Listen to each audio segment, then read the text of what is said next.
Bismillahirrahmanirrahim. Assalamualaikum warahmatullahi wabarakatuh. Perkenalkan, nama saya Edin Kusumawardani. Di sini saya akan menjelaskan tentang kasus pencemaran lingkungan akibat limbah industri. Nah, yang pertama-tama adalah pencemaran lingkungan. Pencemaran lingkungan di sini merupakan perubahan yang besar pada kondisi lingkungan akibat adanya perkembangan ekonomi dan teknologi. Perubahan kondisi tersebut melebihi batas ambang dari toleransi ekosistem sehingga meningkatkan jumlah polutan di lingkungan. Nah, contohnya di sini adalah limbah industri yang dibuang di lingkungan masyarakat tanpa adanya sterilisasi terlebih dahulu yang dapat menyebabkan berbagai penyakit. Nah, selanjutnya adalah limbah industri. Limbah industri atau sampah industri di sini merupakan material sisa atau material yang sudah tidak terpakai lagi yang berasal dari kegiatan industri. Nah, limbah pabrik juga di sini adalah sebagai barang usang dari pabrik yang sudah tidak dipakai lagi, yang berbentuk padat, cair maupun gas.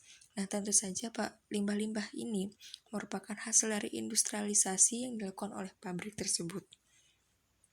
Nah, limbah industri di sini dibedakan menjadi 4. Yang pertama adalah limbah cair, limbah padat, limbah gas, limbah B3. Yang pertama di sini adalah limbah cair.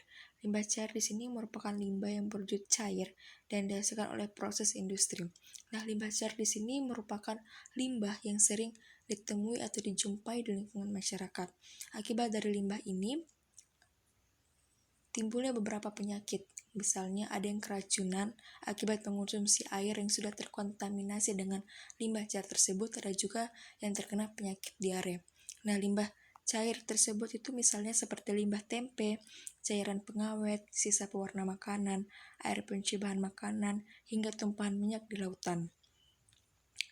Selanjutnya adalah limbah gas. Nah, limbah gas di sini merupakan limbah industri yang sangat berbahaya karena berbentuk gas dan tidak dapat dilihat oleh mata secara langsung, yang dapat memberikan efek buruk bagi makhluk hidup sehingga harus ditangani secara langsung dan baik.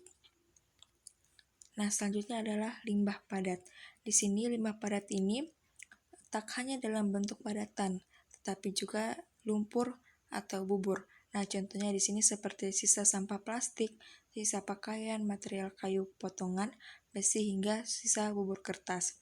Nah, di sini limbah padat ini contohnya itu seperti sisa sampah plastik.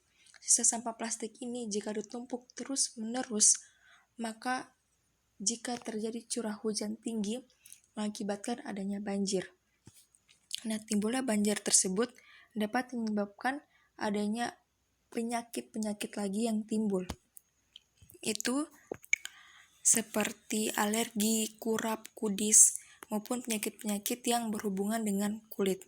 Sehingga jika kita tidak mau adanya banjir maupun adanya penyakit-penyakit tersebut, maka kita harus melakukan adanya PHBS atau perilaku hidup bersih dan sehat agar limbah-limbah ini bisa teratasi.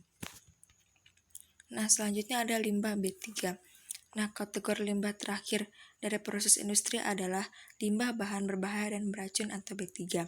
Limbah B3 ini masuk dalam kategori sendiri karena kandungan senyawa beracun di dalamnya cukup tinggi, sehingga dibutuhkan penanganan khusus.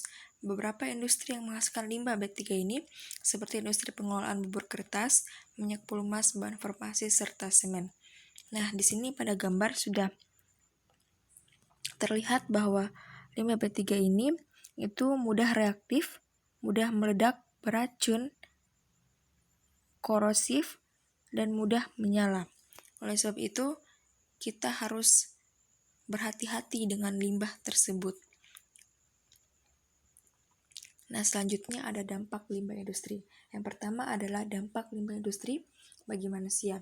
Dampaknya itu bisa menimbulkan infeksi cacing pita. Hal ini dapat berasal dari daging hewan ternak yang dikonsumsi. Maksud dari ini adalah hewan ternak biasa memakan makanan dari hewan lain juga, yaitu yang sudah terkontaminasi dengan limbah-limbah sehingga menimbulkan cacing pita. Nah, cacing pita ini jika kita makan dapat menyebabkan penyakit yang berbahaya juga bagi kesehatan tubuh manusia. Dan yang kedua dapat berakibat pada hilangnya nyawa seseorang.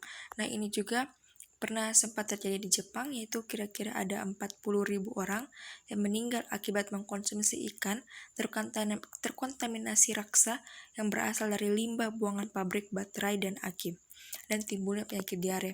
Nah, timbulnya penyakit diare ini akibat kita mengonsumsi air yang sudah terkontaminasi oleh limbah cair atau limbah industri yang tidak disterilkan dari pabrik industri. Selanjutnya ada limbah industri. Dampak limbah industri bagi lingkungan. Nah, yang pertama ada ikan dan berbagai organisme air dapat mati atau bahkan punah. Dan yang kedua, limbah rumah tangga yang dibuang ke sungai dapat menyebabkan terjadinya banjir jika hujan turun dengan intensitas yang tinggi. Dan yang ketiga adalah limbah industri yang mengandung logam, minyak, toksin organik, dan zat lainnya dapat mengurangi kandungan oksigen dalam air sehingga mengganggu ekosistem dalam air. Nah, di sini peran kita sebagai seorang ahli kesehatan masyarakat dalam menanggulangi masalah akibat dari limbah industri ini, yang pertama adalah ada tinjau langsung ke lokasi. Yang kedua ada identifikasi masalah. Yang ketiga adalah ambil sampel. Yang keempat ada melakukan rancangan penanganan masalah. Yang pertama ada tinjauan lokasi langsung ke lokasi, yaitu kita sebagai petugas kesehatan itu dianjurkan untuk terjun langsung ke lapangan jika terjadi masalah lingkungan akibat dari limbah industri tersebut. Di sini dimaksudkan adalah jika terjadi masalah lingkungan akibat limbah industri, kita harus tahu bagaimana atau apa penyebab dan kenapa sampai lingkungan tersebut tercemari oleh limbah industri. Dan yang kedua ada identifikasi masalah. Nah, dalam hal ini, identifikasi masalah itu diperlukan untuk menganalisis serta melakukan pengamatan apa yang terjadi pada lingkungan tersebut serta kenapa bisa terjadi pencemaran lingkungan tersebut.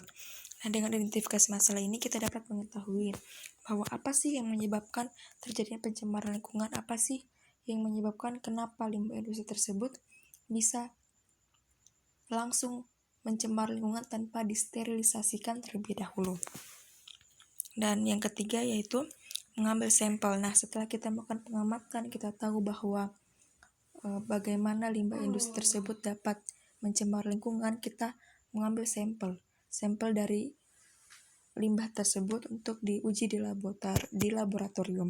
Nah, setelah diuji di laboratorium, maka petugas kesehatan itu bisa melakukan suatu tindakan penanganan masalah yang terjadi. Misalnya, jika terjadi limbah industri cair yang tercemar pada lingkungan masyarakat, maka air tersebut sudah tidak bisa dipakai lagi untuk dikonsumsi sehari-hari.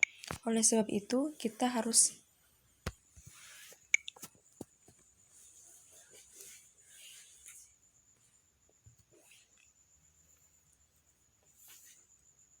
mencari sumber lain air untuk dikonsumsi bagi masyarakat tersebut. Nah, sekian dari penjelasan saya. Lebih dan kurangnya mohon dimaafkan. Wabillahi taufiq wal hidayah. Wassalamualaikum warahmatullahi wabarakatuh.